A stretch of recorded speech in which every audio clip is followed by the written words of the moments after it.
Somo letu la siku ya leo makomina biso alelo linaitwa kwa nini meza ya Bwana? Ebenga mi pona nini Saint.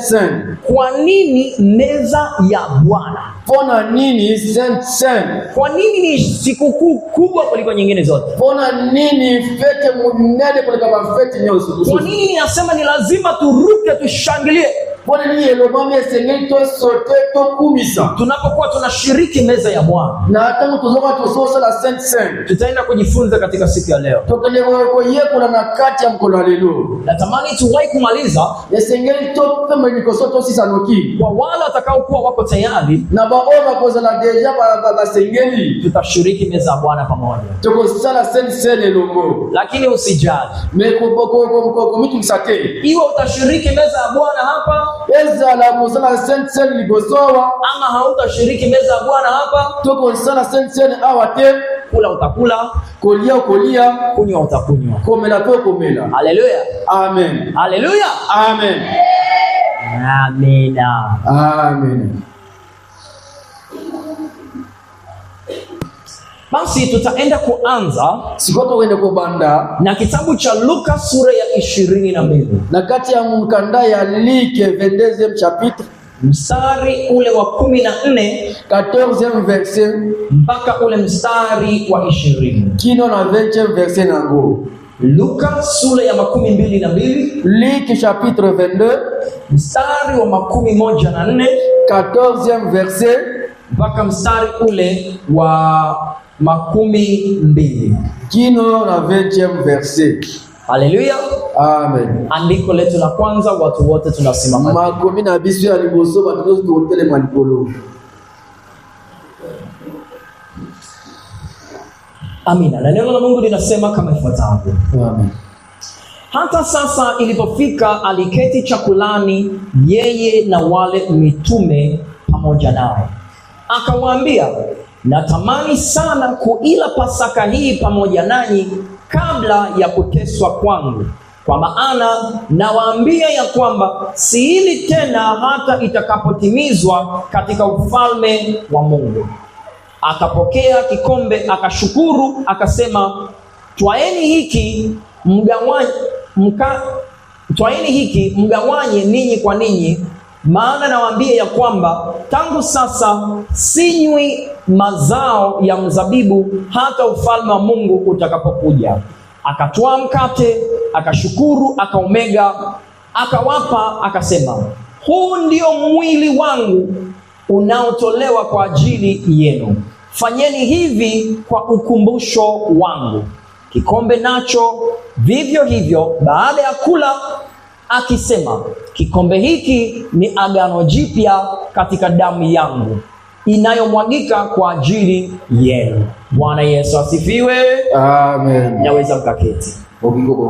Sasa tumejifunza nini mahala hapa? Sikoto yeko tanga nini siko. Kitu cha kwanza kabisa tulichojifunza hapa eloka liboso yeko la siko ni katika lile somo ambalo makanisa mengine ezalina kati ya message ba eglise mususu wanasherehekea Pasaka. Oyo baba fika papake wanasema ya kwamba balobaka ete Yesu alifufuka. Yesu Kristo asekwa siku ya nini? Na mkolo nini? Siku ya nini? Mkolo nini?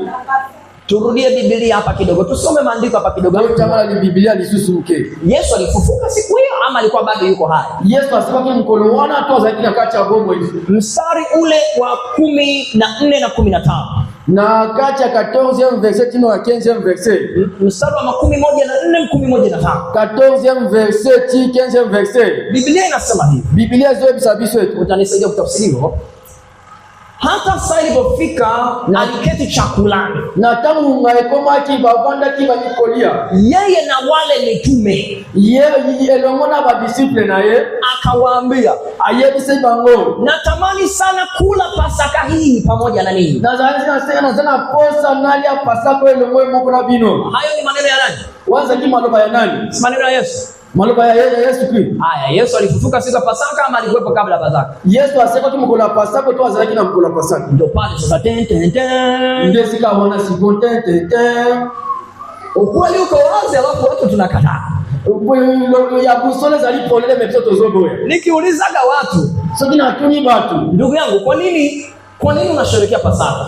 Ndeko na ngapona nini ozofete paki? Ananiambiaje? Pasaka ni siku ambayo Yesu kafufuka. Paki zali mukolo Yesu Kristo asekwaki. Nikifungua hili andiko, Soki na fongoli makomi oyo, nikisoma kwamba Yesu alisema, soki na tanga bi Yesu alobaki, natamani kula hii Pasaka pamoja na wewe. nazali na posa kolia paki elongo na yo. Nikiuliza papa ama mama, Soki na tuni papa to mama, hapa Yesu alikufa ama bado yuko hai? esiko Yesu zaki asa kufi to zaki na bomo. Hata nikiwauliza ninyi hapa, Soki na hata na tuni bino awa, jamani, hapa Yesu kafa ama yuko hai? na isiko Yesu akufa to zaki na bomo.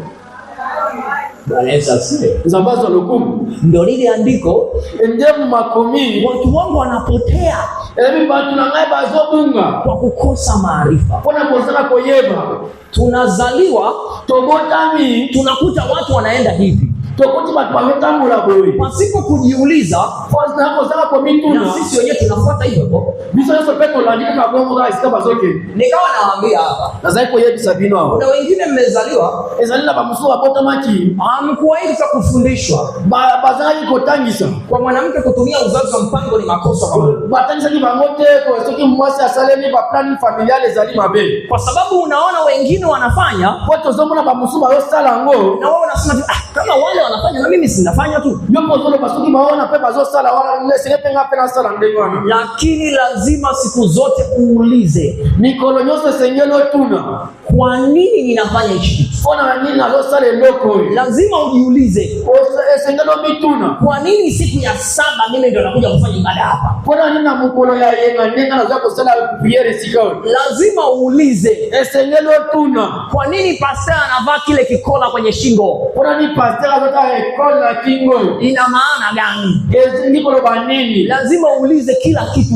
Sengelo tuna eloko nyoso. Usipouliza Soko tunite.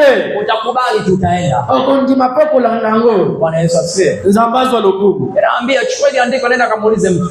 Na yeye sino bozo makomi obo kile kotula mu. Muulize tu mtu kwanza, rafiki, Tunape mtu kaka. kwa nini unasherehekea Pasaka? Fona nini ozofete paki. Nawaambia wengi tunachokijua Yesu kafufuka siku Na hiyo. yeye si watu ebelewe ba yeye zalimu kono Yesu asekwa mkono wana. Ukilifungua hili andiko hivi, Soko fongoli kama komio. yani kama hutaanza kugombana na yule mtu, Soko kwa bana kwa munda na mtu wana te. yule mtu atabaki kusema Mtu na kutika pepo lo ba kumbe ndio hivi. Zoka zalinde boy.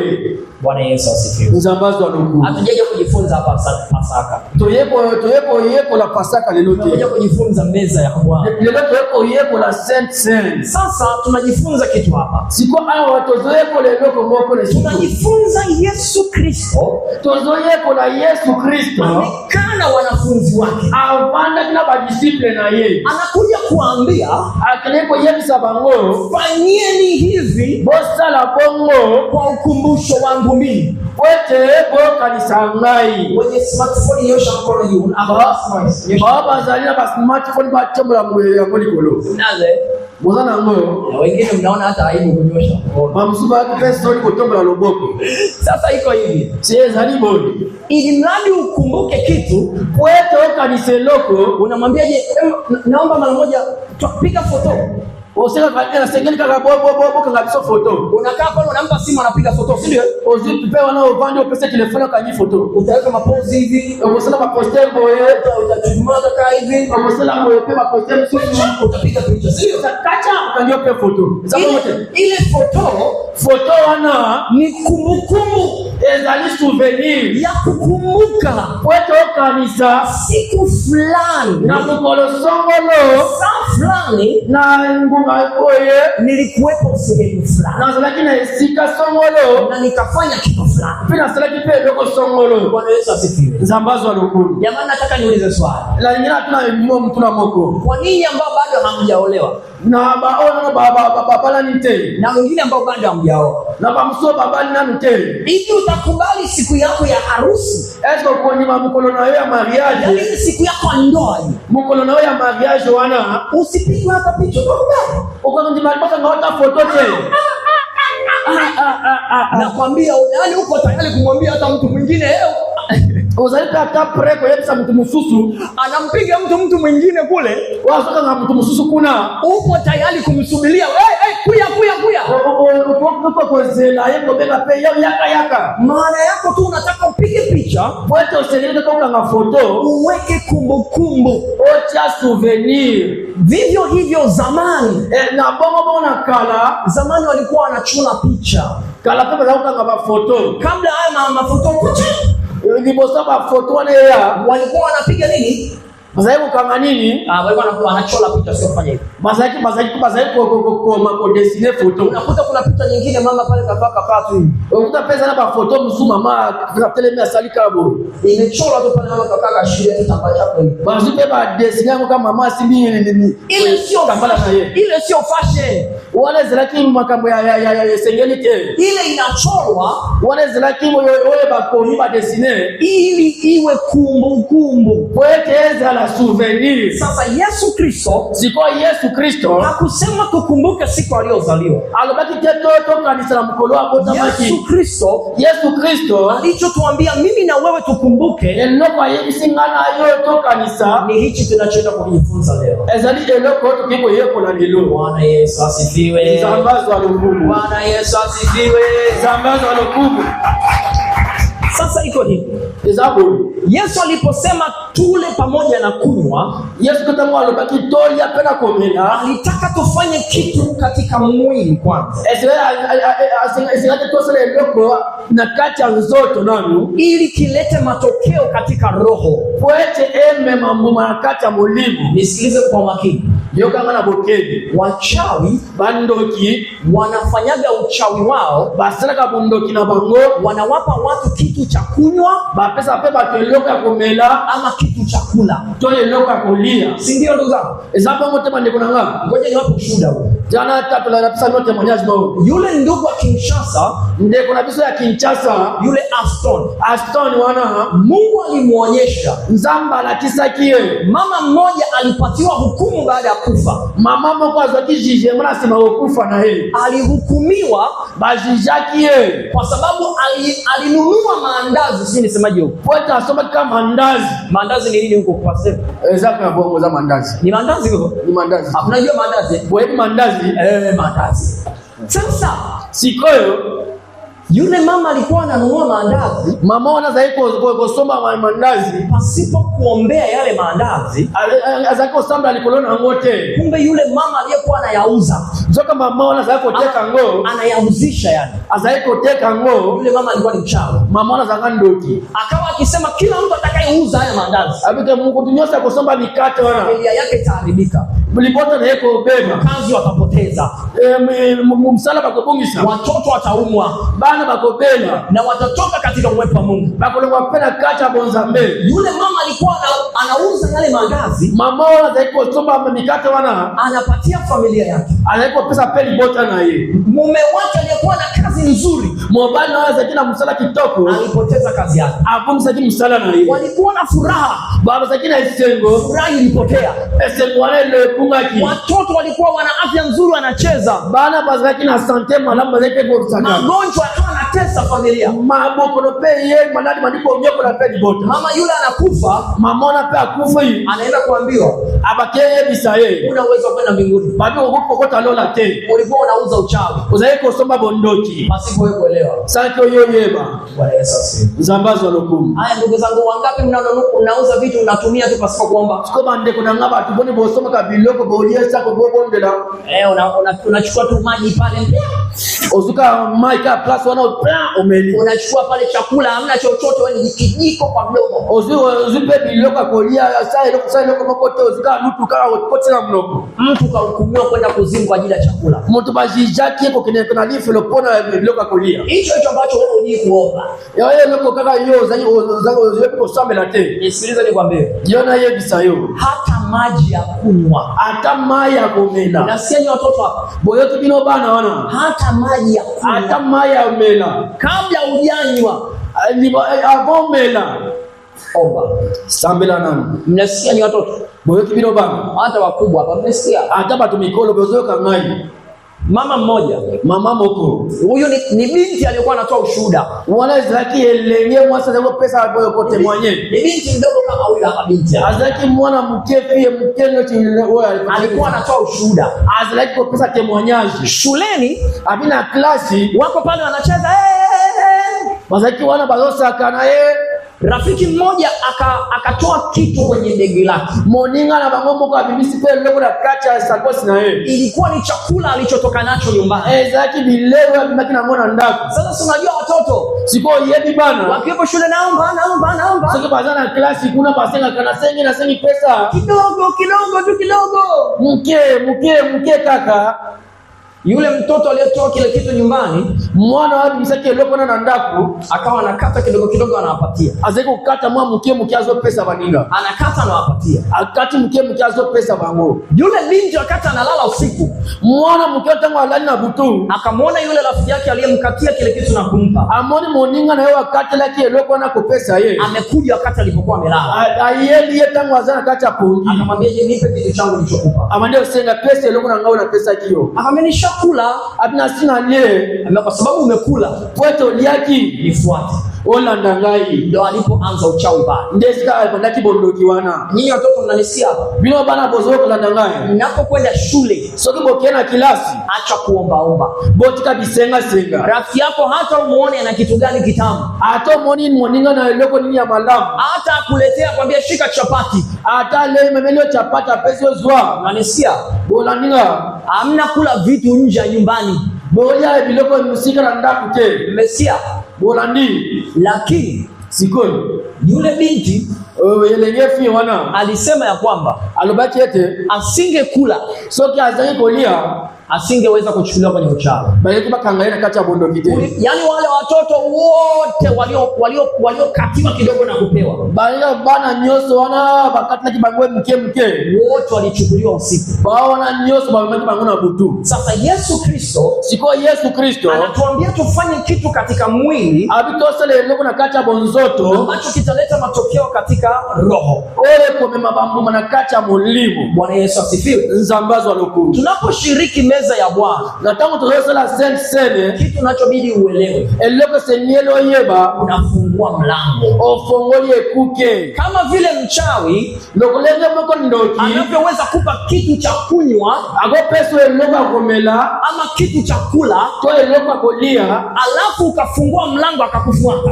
Epe ofongoli pe ekuke pe alandio. Unapokula meza ya Bwana, soko lie saint sene, yani mwili wa Yesu na damu ya Yesu. Tangu le nzoto ya Kristo na makila ya Kristo. Unafungua mlango ofongoli pe ekuke. Yesu Kristo aingie ndani. Poete Yesu Kristo apota na kati. Bwana Yesu asifiwe sana. Nzambazo ngumu wakati. Sasa katika hichi kitu na kache loko yo cha kufungua huu mlango na kufungule ekuke, ndio maana tunawaambia watu wengine ndio loko toyetsika batu mususu msishiriki meza ya Bwana. Bobo la saint sente. Kwa nini tunawaambia watu wengine? Kwa nini toyetsika batu mususu usishiriki meza ya Bwana? Basa la saint sente. Tuende tukasome kwenye Biblia. Tukende kutaka na kacha Biblia. Mathayo 12. Tuende kutaka kacha mkandea Matthieu 12 mstari wa 43 43e verset mpaka wa 45 kino 45e verset. Mathayo sura ya 12, Matthieu chapitre 12 mstari wa 43 43e verset mpaka 45 kino 45e verset. Hebu sikiliza Yesu anachokiongea hapa. Bona na loko Yesu Kristo azoloba hapa. Ndio utanisaidia kutafsiri. Pepo mchafu anapomtoka mtu, na kati milimo mwabezo kimakacha mtu, hupita mahali pasipo na maji, bahali kanabisika maji zate, akitafuta mahali pasipo apumzike asipate. Nako la nikuluka ezika we sengela pe mameazozi wate. Alafu husema pia zoloba, nitarudi nyumbani kwangu na kuzoma na ndaku na ngai nilipotoka.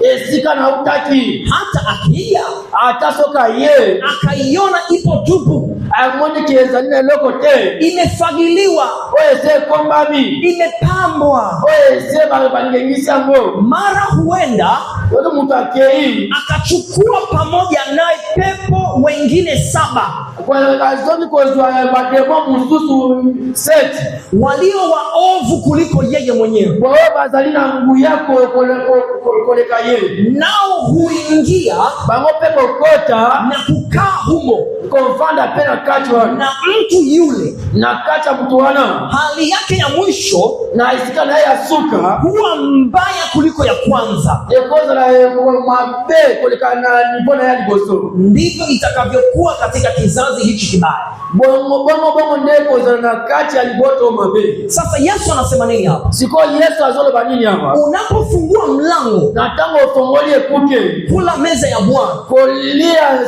set unakitoa kile kilichokuwepo ndani yako. Uzobi miseloko za kile kati na yo. Sasa ukikitoa kile kitu, sasa sababu miseloko wana kile lile pepo ndio bademo wana atakapoondoka na tanga robima, Biblia inasema lazima atarudi. Biblia inasema sengeli pia zonga aje aangalie aya kotanga pale nilipotoka, bisika na utaki wana vipi ninaweza nikaingia tena? Eske na kokiko kota isusu wana kiona tu ana uwezo wa kuingia. Soka Monica kazalina makotia kokota, anaenda kuwachukua wengine 7 ateko za pepa ninga na epe set wambaya kuliko yeye mwenyewe. Baba zalima beko le kayemo ko wanaingia ndani ya yule mtu, bakote lipenzi kawe na kacha mtu wanafanya kuwa mbaya mara zaidi alivyokuwa. Baba sala pe mtu wana mabeko le kalolenga za kili boso. Ndugu zangu, mshaikuwaona watu waliokoka hapo karudi nyuma? Baada hapo sio wana batoba si baba ya mbiza Yesu Kristo pepa zoni sima. Yaani mtu alikuwa anamtumikia Mungu, alikuwa amesimama, lakini alipoanguka, yani karudi kwenye kila alichokuwa anafanya mara dufu.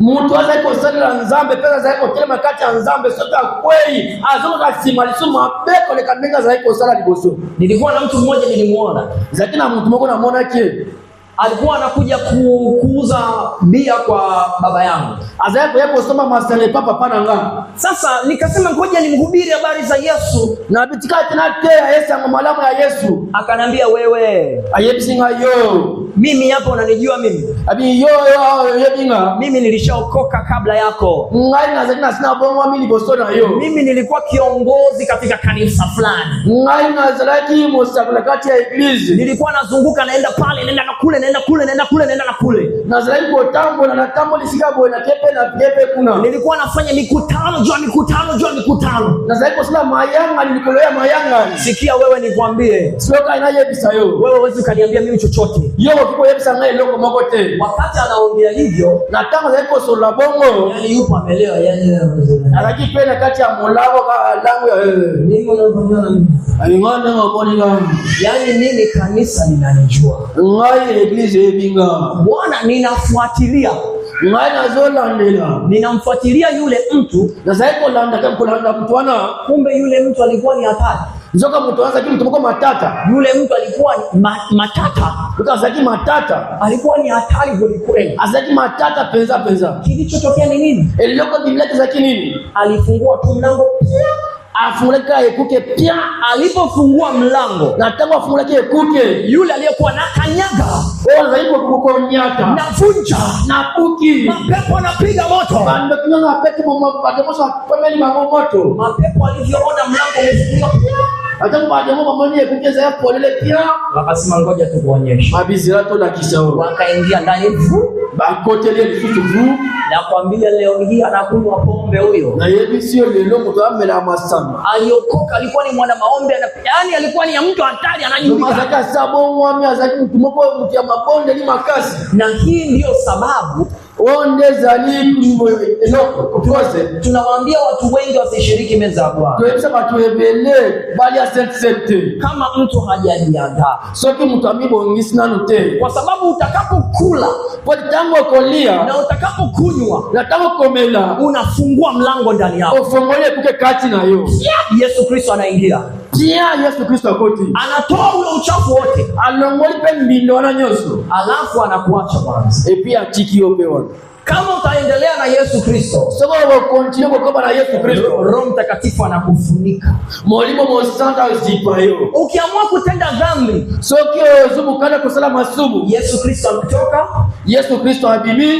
Pepo akija akiangalia, demo peso ga ya tali. Anaona mlango uko wazi. Amoni pauke zali polele. Akiingia ndani anakuta ndani pamefagiwa safi. Soka koti na kacha kuti kana kati makomboli yeza kitoko. Ndio kama tulivyosoma. Ndio kuna ndio tuko tanga. Anaenda kuwachukua wengine 7. Agonga pepa ndinga na set. Anakuja kuingia ndani yako. Yako kukota kati nayo. Bwana Yesu asifiwe. Nzambazo alokuni. Sikiliza nikwambie. Yoka naye kisayo. Kuna watu walioshiriki meza ya Bwana. Ezalina batu basi basilekina saint wakapona magonjwa yao. Babiki pema lati na bango. Yaani meza ya Bwana tunaenda kuifanya. Wewe saint leo tuweko sana. Kuna watu walioshiriki meza ya Bwana. Ezalina batu basi balie saint magonjwa yakaondoka kabisa. Maladi pelo mwepeza. Kuna wengine walishiriki meza ya Bwana. Ezalina ba mususu bale na saint. Yale mapepo yaliokuwa yanasumbua. Ba demoni za iko tulisa bango. Yakawatoka na yakaisha kabisa. Ya bimi pepe silipe mwa moko. Kuna wengine walikuwa na ndoto mbaya. Ezalina ba mususu zakina ba ndoto mabe. Mtu ukilala unaota mandoto ya ajabu. Mtu soko lalo zote ba ndoto moko matata. Mandoto ya dhambi. Ndoto masumu. Sasa kuna watu walioshiriki meza ya Bwana. Siko na batu baleki saint na ndoto mbaya zikaishia pale. Ndoto mabe siki wana. Kuna wengine pia ezalina ba mususu pe kwa wanapata shida kusimama katika wokovu. Balaki bozo penza ngani problem ya kutele na kacha ya kondima. Wanakimbia wakitamani kukaa na Yesu. Baki mabaliba pale ngona Yesu. Wanaanguka. Bameazokwea. Lakini baada ya meza ya Bwana, benazima saint wanasimama hivi. Baotele maboy. Hawaanguki. Baoko ya tele. Bwana Yesu asifiwe. Zambazo alokuni. Nataka nikwambie ndugu yangu. Na nyingine haipsande kuna. Inaweza ikawa ni wewe leo. Ekoza la yo lelo. Utakaposhiriki meza ya Bwana. Na tango kolia saint Mungu akakuponya. Nzamba pa bikisa yo. Mungu akakufungua. Nzamba pa fongolio. Mungu akakuweka huru. Nzamba pa chio polele. Kama kinachokusumbua. Eloko Mungu iko tengere deranje yote. Inaweza ikawa ni wewe kabisa. Ekoza la yo penza. Ukafanya hichi kitu kwa imani. Soko sali eloko na kacha kondima. Utakapoweka mwili na damu ya Yesu Kristo. Na tangu tukochia nzoto pena makila Yesu Kristo. Ukaja na ukashiriki. Epio yeo leango. Ukaona kile kitu kinakutoka kabisa. Omoni pe eloko na bimika chinayo pia. Inawezekana. Eko kio sana. Inawezekana. Eko kio sana. Bwana Yesu asifiwe. Zambazo alokumu. Bwana Yesu asifiwe. Zambazo alokumu. Bwana Yesu asifiwe. Zambazo alokumu.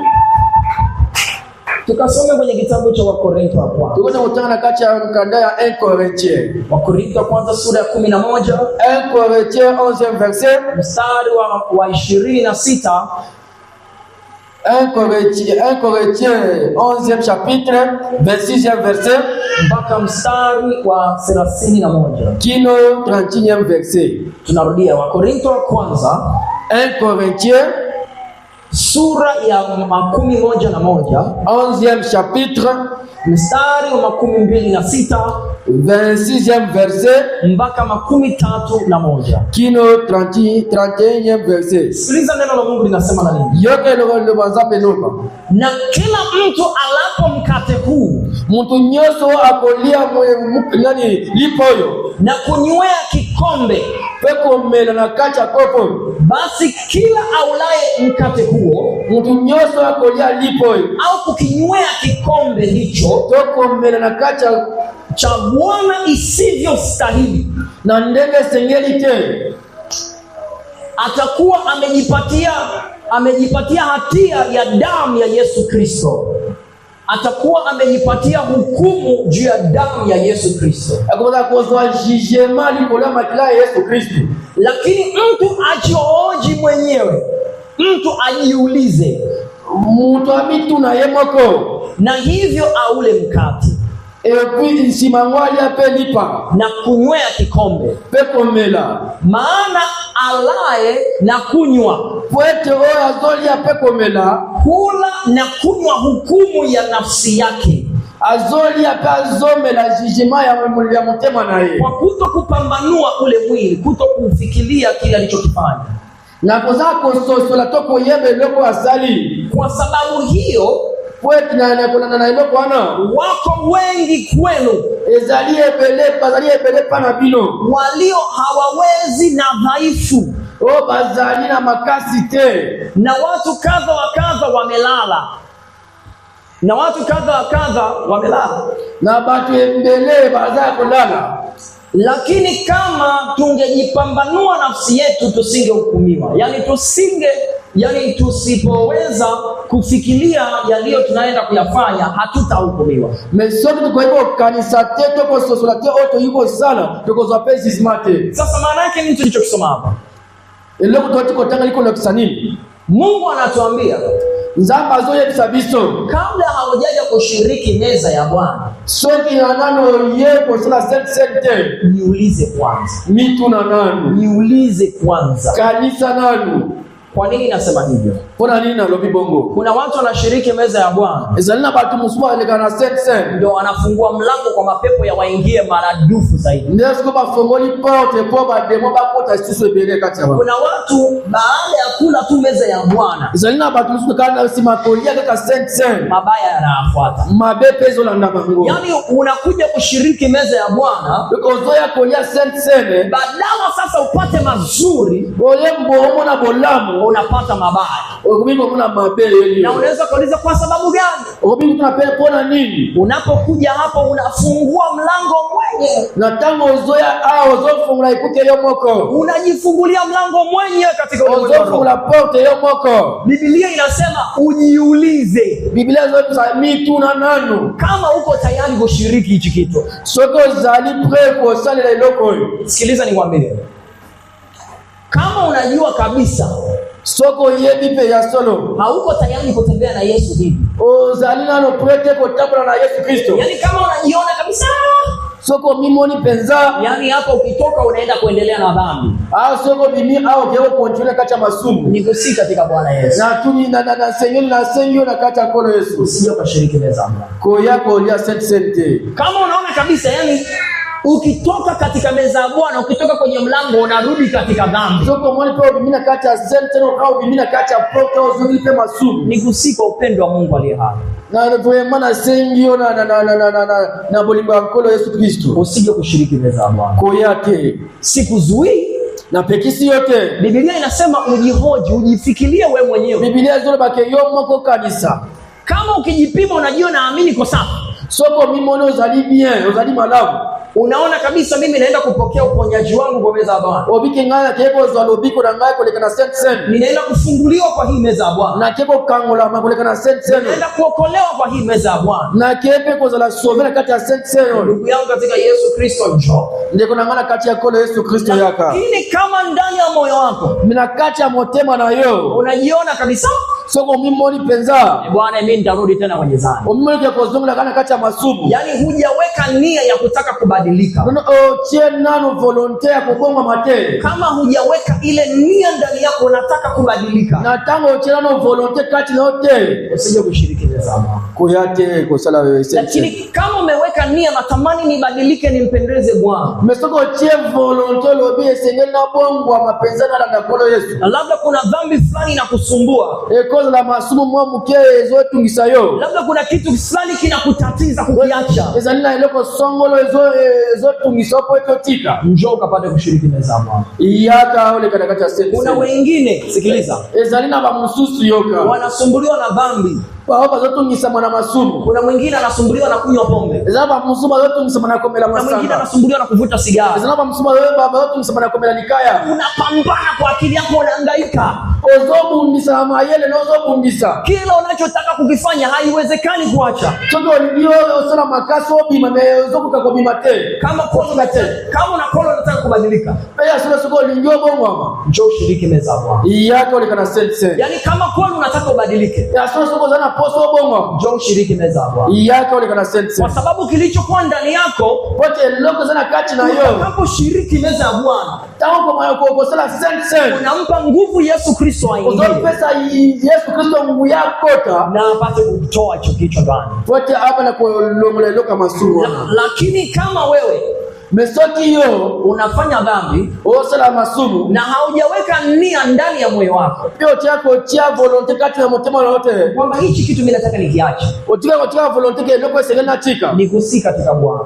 na sasa sengi na kati ya kolo usije tukashiriki meza ya Bwana. koyate ko likana kati ya sengi Kama hiyo dhambi unatamani kuiacha, soki masumo nazo uzalini apostle tika ngo unatamani utoke huko, ozoli wopi makuna unatamani msaada mwingine kutoka kwa Mungu, ozoli ngalisungi msusu kote pa nzambe njoo ushiriki meza ya Bwana. yako likana sengi Uone Yesu atakachokifanya ndani yako. o mona loko Yesu Kristo kusaka kati na yo Bwana Yesu asifiwe. zambazo loku Bwana Yesu asifiwe sana. zambazo loku makasi Unajua kuna watu wengine hapa wana tatizo na ndoto. ezana batu musuba zalina na problem na mandoto Ukilala wanapata ndoto za ajabu. soka lali ozozo bandoto mabe Umeomba, umepambana uzosambele sope bungi hamna chochote kinachoendelea. eloko moko nitezo konti ya madamu omona Kama kweli umepanga kuacha dhambi, soki ya solo kane liko tika masubu njoo ushiriki meza ya Bwana. yako sana Fungue mlango Yesu Kristo aingie ndani. fongola ekuke Yesu Kristo akota na kati Uone Yesu Kristo atakachofanya. omona eloko Yesu Kristo akosala Wengine mnatatizwa hapa na magonjwa. batu mususu hapo zalina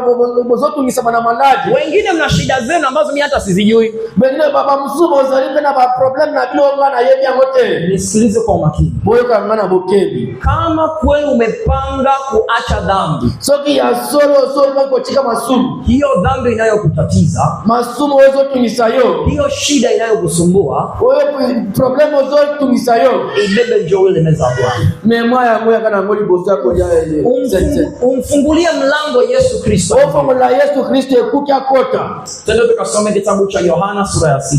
tuke kukata na kati tuke ni kutana na kati ya mkanda ya Jean chapitre 6 Bwana Yesu asifiwe. zambazo lokumu Tunaelewana ndugu zangu? tozoka na bandiko nanga Tuko pamoja ndugu zangu? toze longo Hapa hatushiriki ibada kama Roma tu hapa. Uambiwe chochote uelekeze chochote. hawa tozala priere yetu ba katoliki ke Sio unakuja tu hapa Bwana nasema niko yuko ya tenzo baloni kula mwili wangu. yazo tolanga Au uambiwe ubadilike au upe chochote. bazo zote obongo bazo tsape loko ngokote Hatufanyi hicho kitu hapa. tosala ka loko na wati Hapa yani ujifikirie kabla uje kukanyaga. sengeno kanisa vraiment libosa kunyata Kweli unatamani kuona nguvu ya Mungu ishuke katika maisha yako, ya solo zalina pusa kumona nguya ya nzambe kitena vina yo na umejiwekea kabisa, mimi nataka nibadilike, epi ozapo za mukana kwa obongo natamani nipate nguvu ya Mungu ya ziada ili nisaidie katika hii safari. sengeni tozo nguya ya nzambe ya makase sumona kati ya voyage na yo Ndio nakuja hapa kushiriki meza ya Bwana. ndio ambao nakukusa libosa yako yako sana. Amen. Yohana sura ya 6 Jean chapitre 6 mstari wa 48 48e verset mpaka 59. kino 59e verset. Yohana sura ya 6 Jean chapitre 6 mstari wa 48 48e verset mpaka 59. kino 59e verset. Na neno la Mungu linasema maneno haya: mimi ndimi chakula cha uzima, na baba zenu waliila mana jangwani wakafa. Hiki ni chakula kishukacho kutoka mbinguni, kwamba mtu akile wala asife. Mimi ndimi chakula chenye uzima kilichoshuka kutoka mbinguni. Mtu akila chakula hichi ataishi milele, na chakula nikitoacho mimi ni mwili wangu kwa ajili ya uzima wa ulimwengu. Basi Wayahudi walishindana wao kwa wao wakisema, awezaje mtu huyu kutupa sisi mwili wake ili tuule? Yesu akawaambia, amini amini nawaambieni, msipoula mwili wake mwana wa Adamu na kunywea damu yake, hamna uzima wa milele ndani yenu. Aulaye mwili wangu na kuinywa damu yangu anao uzima wa milele, nami nitamfufua siku ya mwisho. Kwa maana mwili wangu ni chakula cha kweli, na damu yangu ni kinywaji cha kweli. Aulaye mwili wangu na kuinywa damu yangu hukaa ndani yangu, nami hukaa ndani yake. Kama vile Baba alivyo hai, alivyonituma mimi, nami ni hai kwa Baba, kadhalika naye mwenye kunila atakuwa hai kama mimi. Hiki ndicho chakula kishukacho kutoka mbinguni, si kama mababa walivyokula wakafa, bali akilaye chakula hicho ataishi milele. Maneno hayo aliyasema katika sinagogi alipokuwa akifundisha huko Kapernaumu. Bwana Yesu asifiwe. Amen. Sasa Yesu Kristo anasema hivi. Yesu Kristo azolo babu. Anasema mtu ili ufufuliwe kwa mtu asekwa siku ile ya mwisho Yesu atakapokuja na parapanda. Na mkola asuka Yesu Kristo kuyana kele na yeye. Yesu anakwambia lazima ushiriki meza ya Bwana. Yesu Kristo asengeli tosa la saint. Yaani Yesu anasema asiyeshiriki meza ya Bwana, Yesu Kristo azolo mtu wako sala saint. Yesu hayupo ndani yake. Yesu Kristo azalika kati na yeye. Bwana Yesu asifiwe. Zambazo lokumu. Sikiliza nikwambie. Yoka na yeye kisai.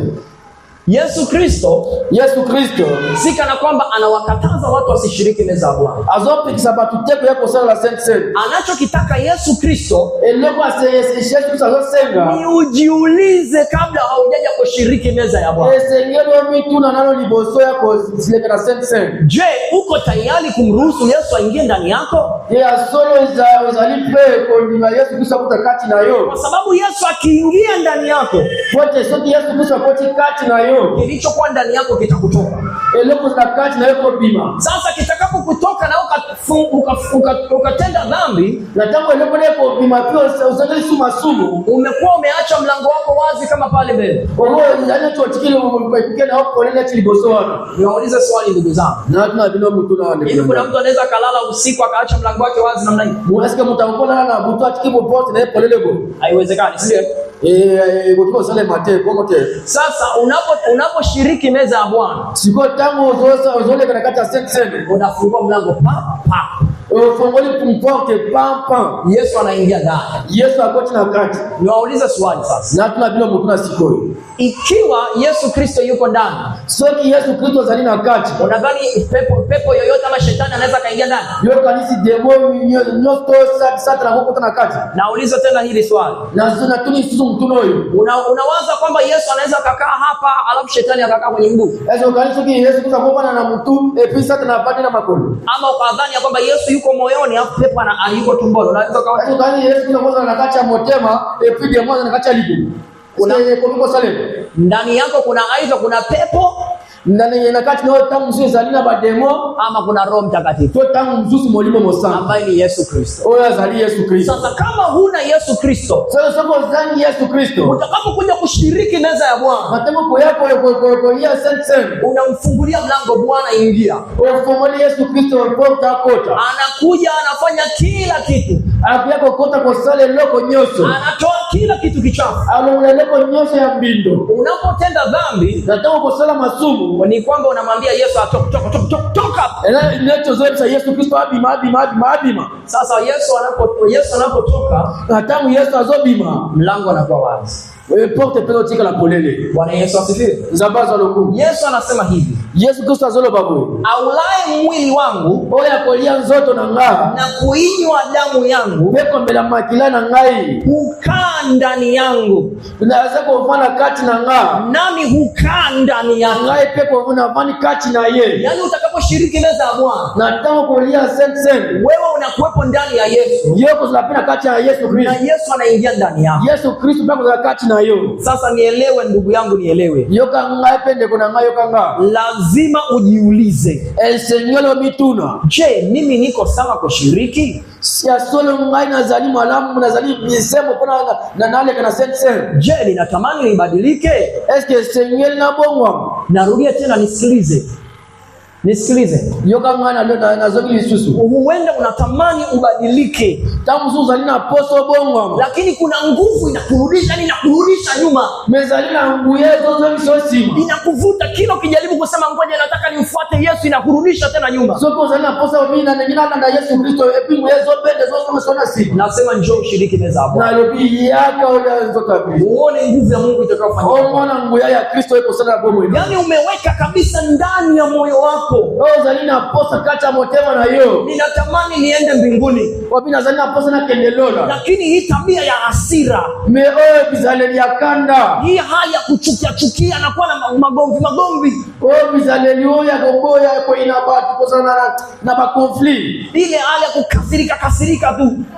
Ya titie mko ya kanda. Njoo hapa ushiriki meza ya Bwana. Yaka ole zote Kristo. Mungu atakusaidia utakaposhiriki meza ya Bwana, atatoa kilichokuwa ndani. Nzamba kosungo tango kolia sena kolongole loko za kati yao. Bwana Yesu asifiwe. Nzambazo lokumu. Sasa swali letu ni hili hapa. Sikuwa mtuna na biso zaliwe. Kwa nini Yesu anasema mwili na damu?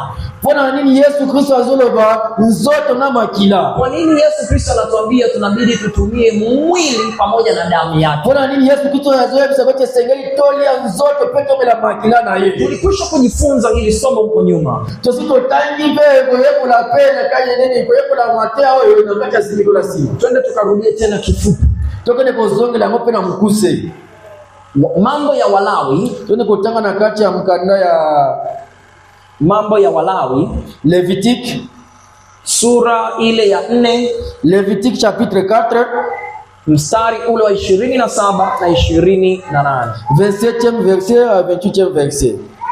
Mambo ya Walawi na kati ya mkanda ya Levitique sura ya 4 4e chapitre mstari wa 27 27e verset mpaka 28 kino 28e verset. Na neno la Mungu linasema hivi: lo banzambe pesa bisa bisobo na mtu awai yote, turudie pamoja, na mtu awai yote, mtu yoyote, na mtu nyoso katika watu wa nchi na kati ya watu ya ekolo wana akifanya dhambi pasipo kukusudia, yani akafanya dhambi pasipo kujielewa, soka sali masumu saki koyeba, kwa kufanya neno lolote ambalo Bwana amelizuiliwa lisifanywe, na kosali kambo nyoso oyo zamba petiseke salema, naye akapata hatia ndani yake kwamba nimetenda dhambi, yepa yokati na ye conscience ya sali masumu, akijulishwa hiyo jua, yani akijua hiyo dhambi yake, soka sosoni pa yebi pe masumu na yewana, ndipo atakapoleta mbuzi mke mkamilifu, ndesengela komema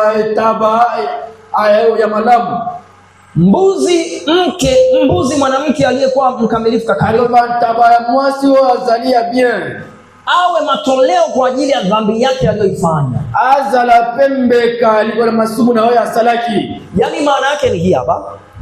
Iyo ndio baboye. Zamani tulipokuwa tunatenda dhambi na tango kala sote tosali masumu, simuona leo nakuja hapo napiga tu magoti, Baba nisamee, Mungu naomba unirehemu. Omoni kala mikolo leo sio sali masumu yo betu mabolongo wao singi zamba ni bisao zamba mawanzambe kitela yo. Zamani zile ili usamehewe ni lazima ulete mbuzi hapa. Na tango akala wala seleko memataba a. Unabeba mbuzi wako meme. Omemi taba no meme na ntumbelo meme. Unakuja nao huyo mbuzi hapa. Uena taba no awa. Unachukua mkono wako unaweka juu ya yule mbuzi. Ozipe lobongo na yo cheli kulanta bawana. Baba Obinzambe papa, mimi mwenye dhambi, ngai mtu na masumu, nimeiba, naibaki, nimetukana, na fingaki, nimepata kuweza kuzini, na sala kiekobo, nisamee, nimbisanga katika jina na kata nkombo na yo. Amen. Amen. Yule mbuzi mimi namchukua, nitabaona mwana zie, ninamchinja hapa, na kate pingu kingo wa pia, damu yake inavyomwagika, makilana yake mzotanga, dhambi zako zinasamehewa. Masumu na pezo limbisa. Sasa hebu wazo, ungeweza esko kanisa esko ngoko kango, nikwambie leo lete mbuzi, juma linalofuata mbuzi, juma linalofuata mbuzi, linalofuata mbuzi, na biso lelo mmelamata basebele zao mmelamata baseme pezo la ndako yana taba awa, kama bosi huko hapo unayeweza nyosha mkono juu. Ale soki mtu moko moya boss azanya mbonga huko kaona acha mulubuko na mko libolo. Sasa mchezo hamna mtu anayeweza. Ezali petete mtu wao huko magoti. Mungu akatusaidia. Siko nzambe hapo sunga biso. Ametusaidia kwa kutuletea Yesu Kristo. Ayeko sunga biso na kumemela biso Yesu Kristo. Kuna nyimbo moja huwa tunaimbaka Tanzania, sio hapa mnaimba. Ezali na nzembo moko watu wemba na Tanzania kuna na ipita sunga boye makango. Inasema damu ya Yesu inanena mema. Wezo lo bamakila ya Yesu Kristo ilo sala bolamu. Mnajua gani nyimbo? Mnajua tunaimba wewe mzee bwana. Damu ya Yesu. Bamakila ya Yesu. Okay, la pastor. Félicitations pasteur. So, tunaimba hiyo nyimbo, toyeba kaloye bwana, tunachukulia tu kawaida. Tumona hawa normal simple. Ndio maana nikawa nawaambia ndugu zangu, tunapoimba usiimbe tu mradi kuimba. Ndio maana za yako yebi sabino ndio kuna ngao kuimba tepa biemba yemba. Ndio kama nilivyofundisha ile juma la mwisho. Nizaka kama Mungu nini natanisa kile semaine passée. Nikawaambia ndugu zangu, unapoimba sura tunasifa hapa. Na bisema ndio kuna matango uzo yemba tango tozea kwa sanzamba. Imba huku unafikiria kile unachokitamka. Yemba pozo kanisa makamalo baozo bibisa. Ndio ile nyimbo yetu hapa tunaimbaga, tunaipenda sana kuimba. Ndene ile yemo na biso toyemba kwa wapi tulirangoma kasi kuimba. Mimi sijui kwa nini tumeiweka kama sisemi kwamba ni vibaya. Na lobije hapo na ibite kesoke za alimu abe. Kana kwamba tumeiweka katika sehemu ya sita ya kuruka na kuruka hiyo. Na mtu mchengo na kati ya etape hiyo ya hukumi sanzambe petu zo sote. Kwa akili yangu mimi nawaza hii nyimbo tungeiweka katika hali ya kuabudu yani. Sibona makanisa ngani nzembo tukoche na kati ya adoration. Tunaimba hii nyimbo yetu tunasemaje? Waliopewa neema walikataa neema. Nemba mtoto yemba kaona pesa bingolu bazongo ya ngolu. Tunaimba tu hivyo. Waliopewa neema wamekataa. Tuzo yemba kaka bongo tuzo yemba kaka au bazingo bazara ngolu bazongo ya ngolu. Sasa nikwambie. Yoka na yebi sayo. Hicho kitu sio cha kucheza unajua? Eloko wanaizalia lugha ya sakana ngote. Sawa tunabeba hapa na vidude vyetu hapa tunaimba tunasema biloko na biso tuzopeta ngo kaka. Waliopewa neema walikataa neema. Waonza pesa mimi ngolu beba zobo ya ngolu. Inaweza kuwa ni wewe uko hapa ndio unaikataa hiyo neema hapo unajichezea hapa. Ekoza la yo kaka ndio za kaka au baba zaba pesa yo ngolu wala me uzobine la ngoka kaka uzobina la. Kabisa nakwambia. Na yeye biso ya solo. Yaani badala yake ni kama vile nimepewa neema na kataa neema. Na si mwanaweza lokola na pesa ile mingolu mezobo ya ngolu wana. Sasa Yesu Kristo ametupatia neema ya kufa msalabani kwa ajili yetu. Yesu Kristo apesa kibiso ngolu ya kufa na ikulusu pote biso. Bona biso. Alimwaga damu yake kwa ajili yetu. Asopaki makilana yepo na biso. Na sababu ya kumwaga damu kwa ajili yetu na ndio kila kiao sopa makila kwa biso. Twende tukasome kwenye kitabu cha Mathayo sura ya 12:6. Tuwe utaona kati ya mkanda ya Mathayo chapitre chapitre. Na hii ndio sababu Yesu kwa nini alimwaga damu yake. Ndio zalitina Yesu Kristo asopaki makila na yeye. Mathayo sura ya 26, Mathayo chapitre 26 mstari ule wa 26 na 26e verset nango mpaka 28. Kino na 28e verset. Sikia hichi Yesu anachokisema. Yoka eloko Yesu Kristo azoluba.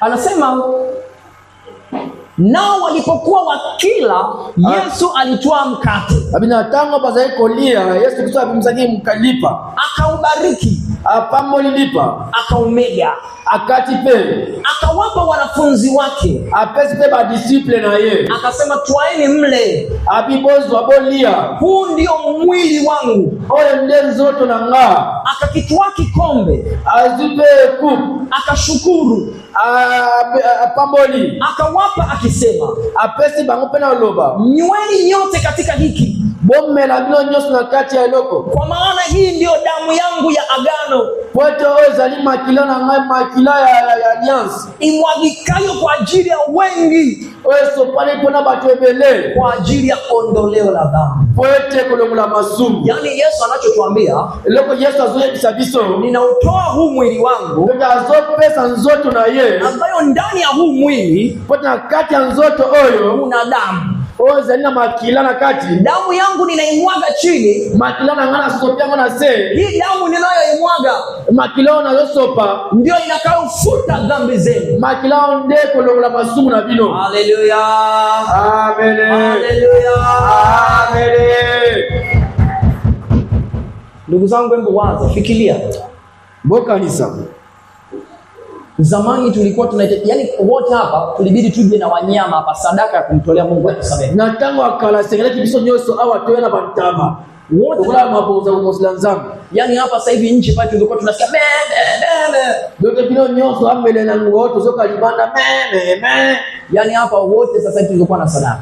Ne biso nyoso singetoza la pena adini na maboza. Lakini kwa sababu Yesu Kristo alikufa kwa ajili yangu na kwa ajili yako. Wote Yesu Kristo akufa na tina na yoko na tina ngai. Alimwaga damu yake kwa ajili yangu mimi na wewe. Asipaki makila na ye pote na ngai na yo. Hatupasi kuchekelea hii kitu kama kitu kidogo kidogo. To iko zoela ngoe loko to mwana leti loko moko zangi tina. Ndio maana Yesu Kristo anatuambia tukumbuke hichi kitu. Ndiye loko Yesu Kristo azabito toka ni se loko yo. Ndugu zangu, ukombozi wetu unatokana na kufa kwa Yesu Kristo. Bande kuna biso ko bolobiko na biso uti na konyaliwa ya Yesu Kristo. Damu yake iliyomwagika ndio inatufanyia mimi na wewe leo hii tunaweza kwenda mbinguni bila sadaka. Makila na Yesu pana kinde zosa ngalo to kwenda toko talola sake to pesa to bonza. Sasa hata nikikuuliza hapa, ngoja nikuulize.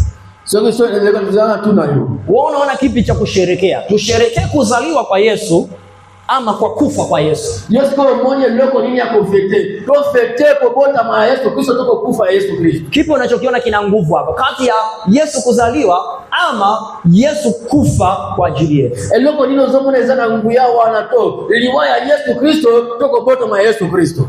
Bwana Yesu asifiwe. Zambazo lokumu.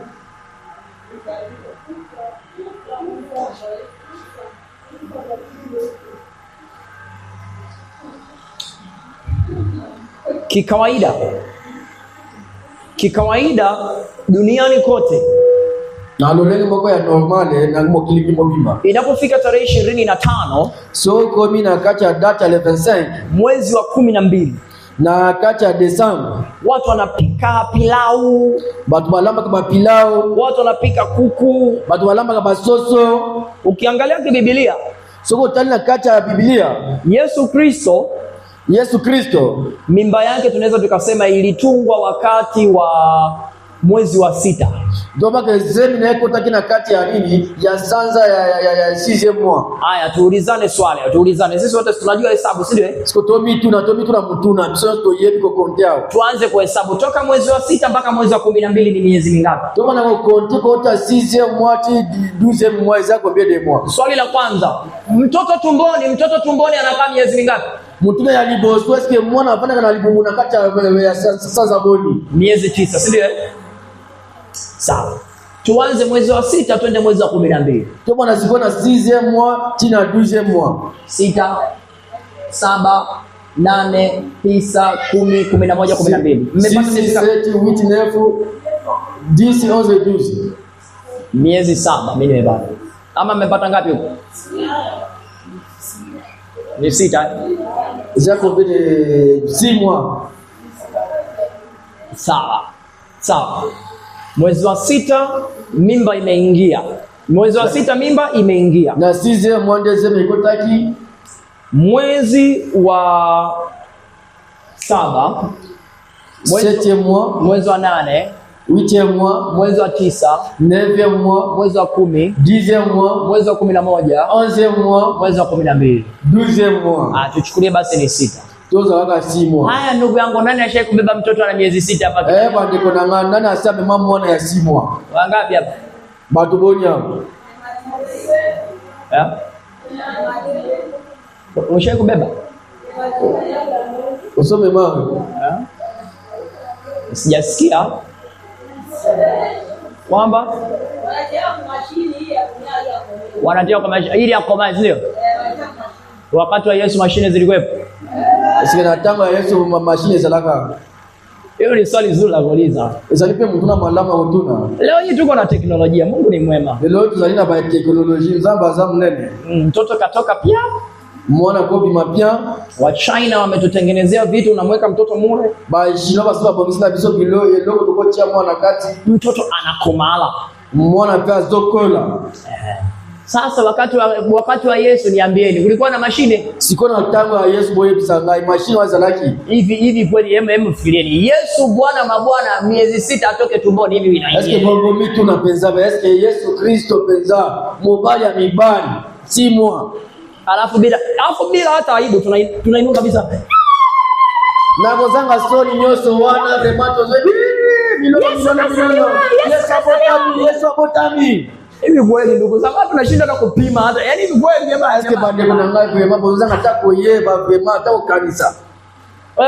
Saa nyingine mimi nawazaga kana kwamba Mungu anatuangalia hivi duniani hapa.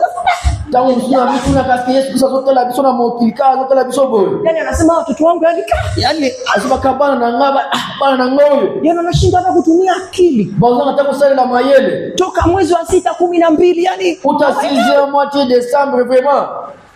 Kabisa tunapika pilau pale. Bwana pastor leo Yesu kazaliwa leo njoo ule kuya. Tuna mape pilau wana pastor yaka leo mko nakopota ma Yesu Kristo. Ndio maana nawaambia ndugu zangu, pendaga kuuliza kwa nini unafanya vitu. Yeye angona zote sasa ndiko na ngai foko linakotuna ileko zo sala. Usikubali tu kubebwa kama si kondoo, unabebwa tu unaenda kuchinjwa unaenda. Kolingate baba na kumemolo kola meme bazome mama zone kochombe lika kabozoke. Yaani unabidi uwe kama kuku wa kienyeji. Esengelo za kula soso ya mboko huyo. Yaani mtu akikugusa kidogo ni Usome mtasile kwa mwa mtima. lazima uulize kwanza. Esengelo tuna Sio anakuwa kama vile vikuku anayefuga pasteur hapo. Zale tiba soso pata boko la babu. Mazaka. Mwenzake anamwona anakufa pale, chenye kiko pale pale. Asoma na morning na boka teki ngona mazaka. Uliza katika kila kitu. Esengelo tunakata makambunyoso. Sikiliza niwaambie. Yoko na yebisa yo. Wakati wa kulisha wanyama watu wanapolala nje kule Israeli, Na tango bazokengela bibwele tango bakuza kulala libana na Israeli kuna ni mwezi wa 6. Israeli izakana 6e mois. Ni mwezi ambao watu wale wanaochunga ng'ombe, punda, Israeli sanza oyo baoba boko la bibwele bakengela ka bibwele ndio wanakuwa wanatoka wanalala nje. ndeza kaba masanzo babi makalibanda ndo balala kalibanda. Sasa malaika waliposhuka kwenda kuwaambia wale waliokuwa wanawachunga, Na tango angelu bakitaki baya kuhebisa na boko zako kengela. akawaambia nendeni sehemu mtamkuta mtoto amezaliwa. Zako saboke ne sik bokuta mwana wa botami. Yaani ile Kiisraeli yani. Sikona anolenga ba Israeli. Waisraeli wenyewe wanatushangaa. Unashirikia nini? Ba Israeli pe bazoka kama kabisa bibino bazofete nini? Yaani wanatuuliza hivi, yaani hata kama sio Waisraeli, lakini hebu pimeni kwa vipi mnachokifanya kiko sawa. Ata soki zali ba Israeli te bino kaka boko ni sanano boko botala vraiment ski makabose les ali solo. Yaani ni kitu cha kuuliza kabisa ndugu zangu. Israeli loko ya komitu na vraiment. Kitu cha kuuliza sana hili jambo. Israeli loko ya kotuna. Israeli kiukweli, nchi ya Israeli Na vraiment verite na kacha mboka Israeli. inashangaa sisi watu wa mataifa wote.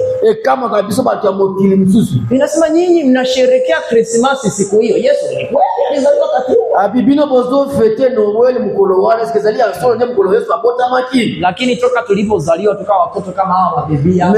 Uta abisoto bota maki na tuzaki mikelo kola bana au mkete kwa bebe hawa. Tunaona siku ya Krismasi tunanunuliwa nguo mpya. Tumona kama mkolo ya Noel basumile kabilamba ya sika. Siku ya Krismasi ndio tunapata kunywa soda ama juice. Na mkolo ya Noel ndio sika totozoka ya okazio kwa la mwasi greto kwa la jus.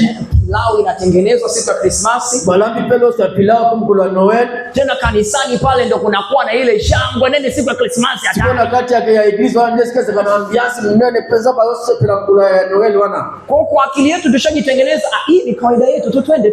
Sikona makanisa na vitoto sito bongisa tuwapikia weza nino mbali za ndo leo sala ya kaka. Mimi nawaambia ndugu zangu, pendaga kuuliza. Na hivi sisi baba ndiko na ngai boni ya kutuna. Uuliza kwa nini tunafanya hichi kitu. Tunapona nini tozo sala loko hoyo. Ifike hatua nimewaambia baulizeni kwa nini hata mchungaji na vaa kola. Yaani uliza. Sikona na munga musipe foko tunapona nini pastor kazola takoli foko tunaka. Siku unakuja unamwona pastor kasimama hapa kavaa shati ina nini hapa? Uliza wewe pastor vipi hiyo ina nini? Tangu kumata pastor ya tele mimi bozo lakini chemise za nina kola foko tuna. Nyingine loko za loko nini? Nyingine unamkuta pastor hapa anakuja na kitamba na kitaulo chake hapa. Haleluya. Msumu utape pastor yepe na heshima na yeye hawa. Haleluya. Zote mnamuona pastor ana kitambaa hapa. Mikolo nyoso mnamuona ka pastor za nina na flag te. Mara ghafla mnamuona pastor ana kitambaa akifanya watu wote mnanunguka. Brise kama mnamuona pastor yepe na ishapo neka puru bakwe bakufi. Nawaambia uulize, sema wewe pastor wewe mgonja pastor. Na hivi sio ifoko tuna kaya pastor zela na mzela. Imekuwaje baba? Komi boni. Bwana Yesu asifiwe sana. Nzambazo lokuru. Sasa kwa nini Yesu alituambia tutumie mwili na damu? Kwa nini Yesu alisema tuosali la zote kama kila? Alitaka tutumie mwili wake uingie ndani yetu. Azakina apuza tosali la zote na yeye kutana kati na biso. Ndio yale niliyowaambia, unakula kitu katika mwili unakiona unachokula, lakini kinachoingia ni kitu kingine. Ndio na kitu kwa sabino bozole ndio na kati ya bozoto meloko zote za loko mususu. Siku moja nilikuja kujua hichi kitu kwa namna hii. Na mkolomoko ndio na yeko yebe loko na lolengo. Sio nikawa ninamwombea dada mmoja na pepo. Sasa yeko sambe la Nicolas ya lenye fimbo za kila na mademo. Toka. Bima. Ile pepo litaka kutoka. Demo na pesa yake alingako bima tena. Sasa sije ilikuwaje nikachukua kikombe cha maji, sikona wazwaki kopa mai nikaombea yale maji kama sehemu nataka kunywa. Na sambela kile inapone likula mai wala kokola mnazaina posa na mela. Mimi maombi yangu sana nabadilisha vitu kwa damu ya Yesu. Siko na kati ya losamo na ngami mingi na bongo na kailoko kama makila Yesu Kristo. Nikasema Baba, nabadilisha maji yako kwa damu ya Yesu. Na ebisi papa na bongo li mai yo na kati ya makila Yesu Kristo. Amen. Amen. Sasa nilivyotamka hicho kitu, tangu na lobaki makambwana, nikaona yani yule dada alikuwa anasumbua na pepa akastuka hivi. Yani kana kwamba anarudi. Na moni be fi wana zaiko tulisamana ba demo wana mona situki pe necha sanyo mtu kuzoga mwasi. Sasa mimi ndo ngana naanza kujiuliza huyu vipi mbona anaanza kurudi nyuma? So ngapi na bandio kama na vipi? Ndege nipo nje bandio kuzoga mwasi. Nikisogeza kikombe hivi ndo so kina pusi kama kopo boye ndesi zozoga mwasi. Nikasema nalobia siko.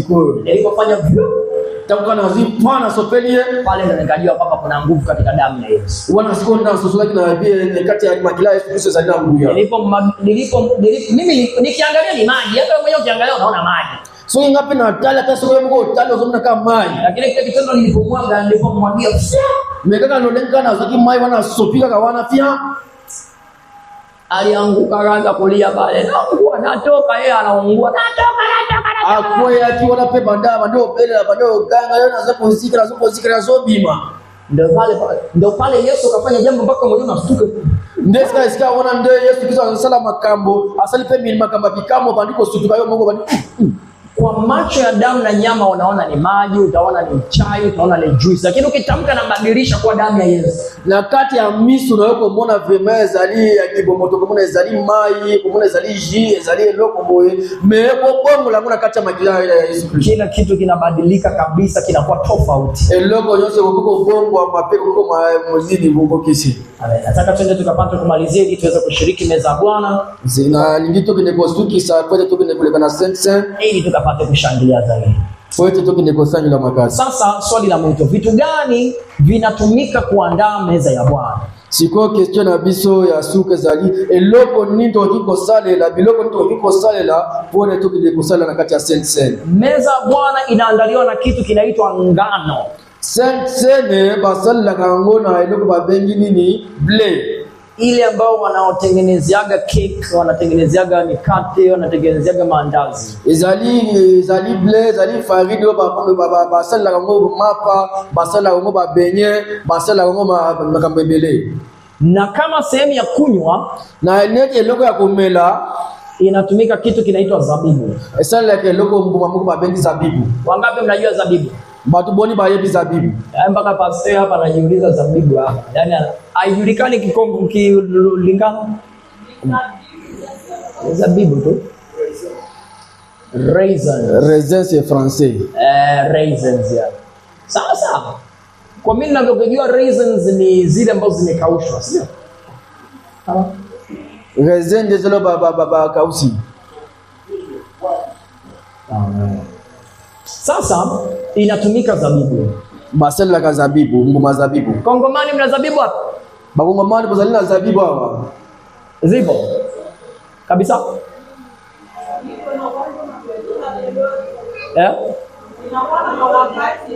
Inakuwa na wakati sana munga. Sasa hamuna, si ndio? Mikolo izate. Sawa.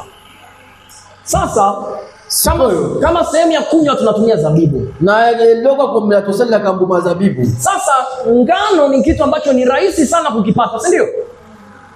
Ngano zalie loko mko zali pete mopoto zwango. Lakini zabibu ina changamoto, si ndio? Na kati ya mbuma zabibu wanaweza na makokoso. Sasa ngoja nikwambie.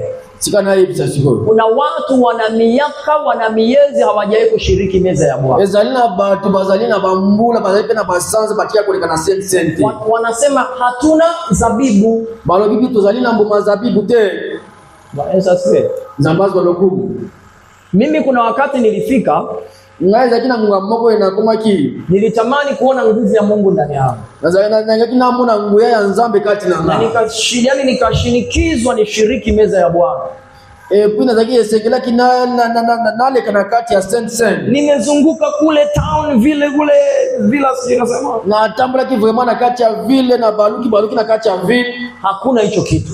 Eloko na pezo makite. Nikarudi nyumbani. bazonga kipena ndako wakati nimetulia na ngwana zaki na vandi na pemi yani nimekaa nimehuzunika kwa nikasema hapa nashindwa kufanya meza ya Bwana wengine zaki na vandi penza na kima wanabi nasikia vraiment kwa kiko teko sala saint hili andiko likaniingia ndesi koyo lilobo ya kote la kinga tena pika nisome andiko letu la mwisho tuone kotanga na kati ya makomi na biso asuka Yohana sura ya 19 tuone kotanga na kati ya mkanda ya Jean chapitre 19 mstari ule wa 31 31e verset mpaka ule mstari wa 34 kino 34e verset Yohana sura ya 19 Jean chapitre 19 mstari ule wa 31 31e verset mpaka 34 kino 34e verset.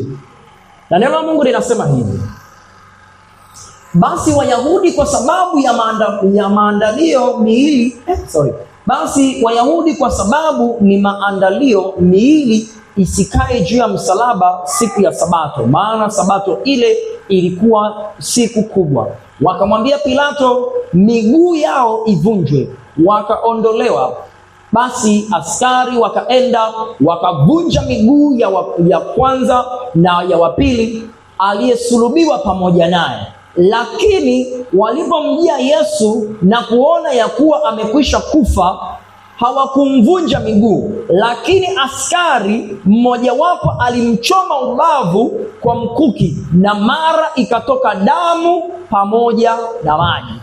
Bwana Yesu asifiwe. Amen. Maana yake ni nini? Ngiko loba nini? Yesu Kristo aliposulubiwa, na wakati Yesu Kristo kushoto na kulia kwake kulikuwa na wale wengine wahalifu, na kulikuwa na ya mwasa alikuwa na ya mobali zakina batususu wa mabele. Yesu alipokuwa amekwisha kufa, na tangu Yesu zaja kufi, wakasema ili mradi tujue amekufa huyu, sengeto ye basoki akufa ya solo, tumchome na mkuki. Sijui mkuki mnahitaji toto bola ye pesa na flesh ile ambao mbele inakuwa na kisu hapo ina mti mrefu, mkuki tu. Ni mkuki tu hivyo.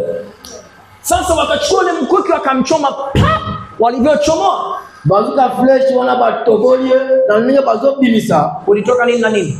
Ebimaki nini na nini? Ebimaki makila na mai. Damu pamoja na maji. Makila na mai. Damu pamoja na nini? Makila na nini na mai. Ndani ya nini? Ndani ya mwili wa na kati ya nzoto na ndani ya mwili wa Yesu. Na kati ya nzoto ya Yesu. Mahali hapo ndipo Roho Mtakatifu akanisemesha. Na isika wana ndeska mulimo mosanto alobela kinga. Yesu ametoa mwili wake. Abi Yesu abimisa pesa kinzoto na ye. Akakitoa kile kilichokuwepo ndani yake. Abimisa kipembe kawele kwa kati na ye. Kwa ajili yetu pia. Poete bi pona bisope. Kukosa zabibu soko zangi mbuma zabibu isiyo sababu ya kuweza kushinda kufanya meza ya Bwana. Eza latina ya kuzanga kusala sente. Katika mwili wake Yesu Kristo, na kati ya nzoto ya Yesu Kristo ilitoka damu ebimaki makila pamoja na maji. Pema ebimaki na kati. Sasa watu wengi siko batu ebele wanakosea kwa kutumia juice. Baba sala kambeba kusala ji. Wanachukua zile za kuchanganya zile na changanya na ongeza maji. Bazoka baji wana kusangisa bazuba zakisi baba kisimai. Hapana. Bongote. Kama utakosa zabibu tunda lile tunda kama tunda lile. Soko uzanga pe mbuma zabibu wala soko zangi yango. Utatumia kitu kinachoitwa maji. Ukosale loko babengi mai. Utatumia kitu kinaitwa nini? Ukosale loko babengi nini? Mai. Sasa watu wengine hapa akili zishaanza kuambia. Siko batu mususu ama kama yenda bangosi bandewe kisabango. Mimi nishozoea kusikia kitu kitamu kinashuka hapa. Ngana sina meseni kwa hiyo loko moko ya kitiawa mkubwa mzima unakuja kunywa ili mradi usikie sukari kwenye mdomo wako. Mao mtu mkola yako mnapote yaka sikre kaka na mnoko na yeye. Meza ya Bwana sio ili usikie kitu kitamu, acha mambo yako wewe. Sente zaliko loko bateke loko ya kaka na mnoko na yeye za tika makabuna. Meza ya Bwana ni ishara katika ulimwengu wa roho. Sente zalie loko zo sale mnakacha monde spirituel. Sio unatumia vitu yani meza ya Bwana unataka kunywa kitu kitamu. Mkate ya sente kwa uzalina poso ile loko moko lengi. Unataka uchukue na mkate wa kuuza pale tunauza. Oza hapa na poza somba pe lipa ya kusomba kama kuna. Kinachotumika ni hichi hapa. Eloko ezinge sale basalela eza eloko. Inachukuliwa ngano, Bazui mwenini ngano. Unatengeneza kitu unachokitaka kukitengeneza kwa ile ngano. Bobongisi eloko singelo bongisa na kati ya ngano. Huweki sukari, ukutia secrete, hakuna chumvi, ukutia mungu ate, hakuna chochote. eloko moko te. Wamama ambao mnapika hapa mnadhani mnaweka si kuna baking flour ile ya kufanya mkato na unakuwa mkubwa. Ba mama msura anazania muzalio bakotia revio ko vimbi sa fagini pe kama mnene wana te. Yaani utumii chochote. Usale loko moko te. Unachukua ngano, uzuka ngano ana unamimina na maji. Ozio sopipe mai Bas. Suka. Sasa sisi hapa siko biso awa hatufungu. Tuzaliba kangamite. Unaweza ukatengeneza mkate, ukokiko bonza lipa, unaweza ukatengeneza chapati, ukokiko bonza pe chapati, unaweza ukatengeneza chochote kwa ile ngano. Ukokiko bonza loko nyoso nakata ngano ana. Hauongezi chumvi, yani hauweki chochote zaidi ya maji. Obakisa mungu ate, nyo kubakisa loko moko te kala mai kaka. Na hicho utatumia kama meza ya Bwana. Eloko pe ko sala ngona kata sent. Na kama utakosa zabibu, pesa kiko zanga kumba zabibu, utaweza kutumia maji.